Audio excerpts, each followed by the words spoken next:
Hello, everybody, and thank you for joining us back here at Nubeva's channel. Of course, sitting here once again with Randy. We wanted to run through a couple more questions with you guys that you guys have been asking and talk about the state of ransomware in 2021. But first off, Randy, how are you doing over there?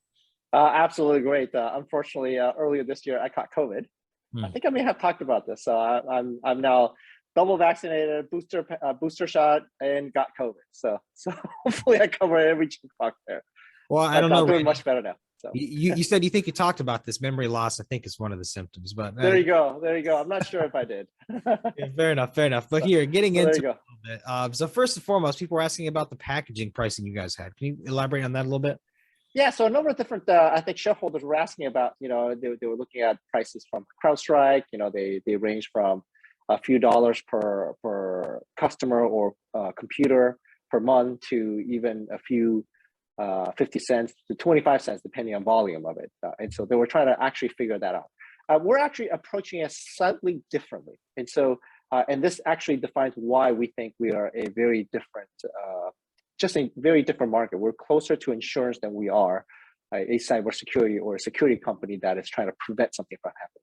So I'll give you an example, right? Sophos came out with this report, excellent ransomware report for 2021, talking about how the average company with 100 to 1,000 people, the average amount of ransom when they get hit, there's just under 40% of them get hit by ransomware, which is depending on where you're coming from. I actually felt that was actually a little low. So a company with 100 to 1,000 people, the average, the median amount that they get ransomed for is $170,000. Oh. Okay, and remember, most people actually do pay the ransom, and there's a small percentage, about 5% of the people who have paid the ransom that the ransomware people don't give them the keys, and you still don't get your files back. So that was a case where they killed the ransom. Yeah. So that wasn't very good. So the way, coming back to your question on the packaging side, so what we've been approaching, obviously the large partners, right? The ones with over tens of thousands of employees or accounts that our partners are targeting. Those are pretty standard way of pricing it across enterprise cybersecurity products. The ones that are very interesting to us is even an average company with 100 to 1,000 people is fascinating for us, because that typically, when you think about enterprise, 100 to 1,000, you're really thinking about SMB, right? You're not thinking this is an enterprise account. But the reality is, if they're getting hit by $170,000 on an average instance, that is certainly enterprise money, right? So there's probably well over 100,000 what you would call companies in the 100 to 1,000 range, of which if each one at some point or another, the value that we provide them is somewhere between 0 and 170,000. That is something that we're very interested in, number one. And number two is there's really nobody that's addressing them, right? So if you think about the EDRs, XEDRs, those are enterprise cybersecurity products. They want to go after the Starbucks of the world, right? They want to go after the multi-million-dollar accounts. The SMB is really not addressed that much when it comes to ransomware, especially on the newer types of ransomware behavior prevention. Okay, so what we want to do is literally Steve was on a call with about 30 different prospects, and he was actually a few of them were already customers, and he was talking about this. He says, well, if you think about this, if you install a product for pennies, let's say, okay, and then you get hit, and then when you get hit, you come back and you want this resolved, the resolution is $170,000. Would you pay that, right? Is that value to you? And obviously the answer is yes, because most of the ransom is actually paid, and we're not malware people. We're good people. We're guaranteed that you're going to get your files back before we would take payment. Okay, so then that comes down to the packaging. How much would you pay up front to pay less in the back end, right? So you're shifting somewhere between 0 and $170,000, and you're moving around from that standpoint. And so where we are looking to be ending up somewhere between, in the 100 to 1,000 people accounts, you're looking at in the tens, $20,000, $30,000, depending on how many people you have on a per year basis, three-year pricing, to at somewhere along the lines of, upon a recovery, we would get paid somewhere around $50,000, right? So again, it really depends on how much they get ransomed. Do we want to actually price it based on the ransom itself, or do we want to just say, hey, this is kind of like your insurance, this is your deductible, and this is your limit, kind of a thing. So, which is, people are very, very comfortable in discussing.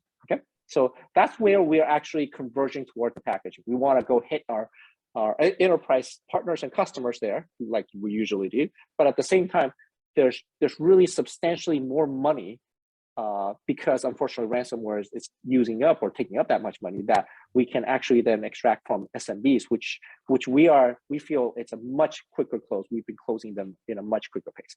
Okay, so hopefully that answered that question. Yeah, and as you had said, a lot of small businesses are being targeted by this too. It's hitting people from every different sector of business that there is, from education, retail, small government. It's hitting all of them. So that there's definitely a market for this type of insurance. And as the study showed, now people are starting to understand how big of a problem this is. So people are less likely to be like, that won't affect me, because it's affecting a lot of people. And from there, so you got people interested now. Now, how would you actually measure the success of your product then? Yeah. So there's typically, obviously, how many deals we've sold, how many installations we've had. That's the traditional way of measuring that. And that's something that we are certainly doing. But the most important measurement, frankly, is sooner or later, right now, based on that study from Salesforce, just under 40% of the folks were hit last year, at least one time by ransomware. And so our success comes when we can actually help somebody who has been hit. Mm-hmm. And so the best way to look at our success, instead of just monitoring what we're doing, et cetera, or people are watching the videos. If you watch some videos, then great, because we're here to make them.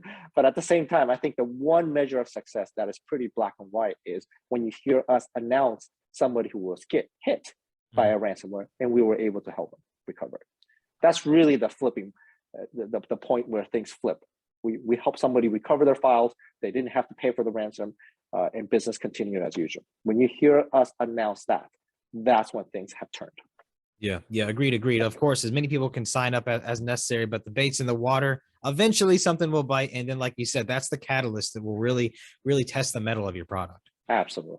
And then from there, so then what's happened lately? Do you have any developments on the product as of late? Yes. So since we released the product, we've had a lot of people install it. We're very excited about that. One of the things, as I talked about previously in one of the recordings, I think I talked about how our partners are interested in us, not just for an insurance or recovery standpoint, which is what cybersecurity partners were interested in for us. The MSSPs, on the other hand, are interested in exactly what we do, which is recovery of files. But coming back to the folks that do, for example, EDRs or XDRs, what they're interested in is because they're trying to prevent the ransomware from even getting in the first place. Yeah. So they use what's called behavior analysis to figure out whether, hey, is this a proper application, or is it a malware? Okay. So what they wanted us to do is tell them, hey, I saw a ransomware. Go stop that. go stop the entire war. Freeze everything and just remove that. Okay.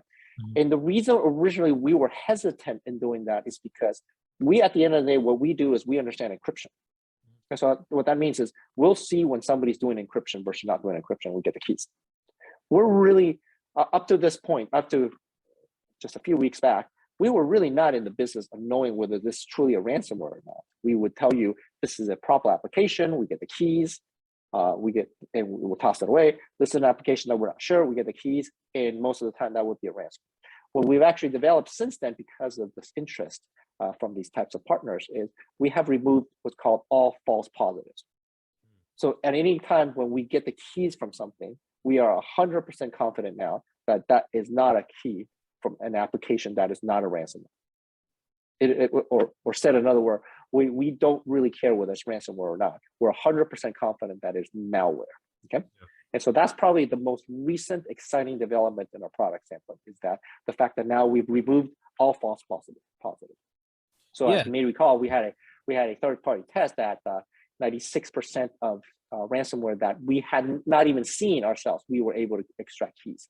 Now what we're able to do is, in that scenario, we get the keys for those ransomwares. But if you ran an application we had never seen, for example, some, let's say Microsoft tomorrow releases a new application that for the game company that they came out, right? They released a new game that they just bought.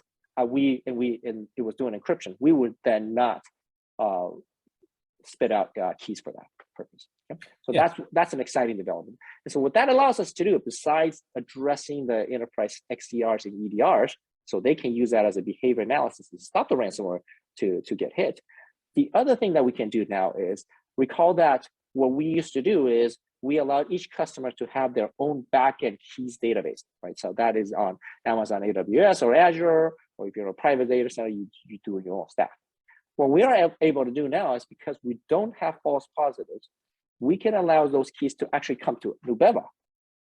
So that eases the entire deployment, right? So if, in other words, they got a ransomware, they get a key, they had to worry, am I sending the keys to the backend? Who's managing the backend? Who's making sure it's scalable, which is still fine because that's by the cloud, right? By Amazon or Azure. In this particular case, in certain situations, especially the smaller customers, they're saying, hey, I don't want to deal with these keys. Normally, I'm not supposed to have keys. As soon as you have keys, something really, really bad has happened. Nubeva, why don't you handle that?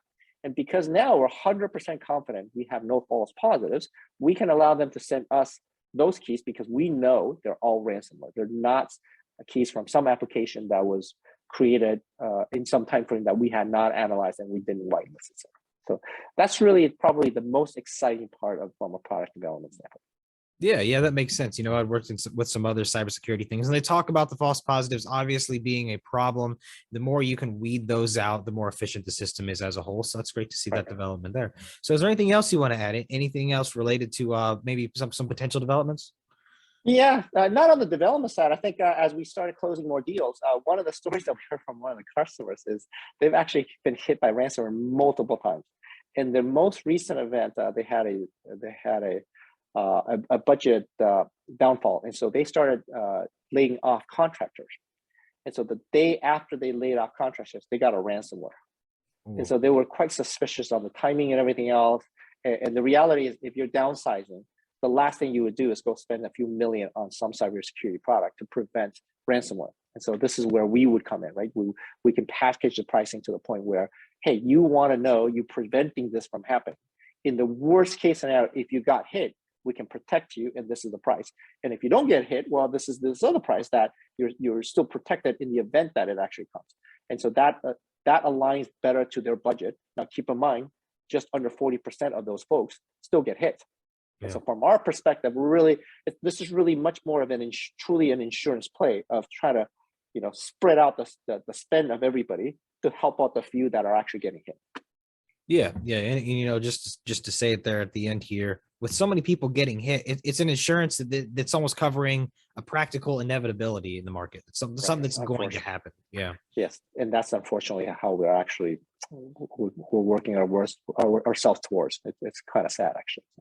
Yeah. Well, Randy, thank you for walking us through some more amazing developments, answering a lot of people's questions. And if anybody has anything else they'd like to add, any other parts that they'd like to kind of poke at, let us know, and we'll happily dive into it for you. But for now, stay tuned for another video coming soon. And Randy, thank you for coming on. Thank you. My pleasure.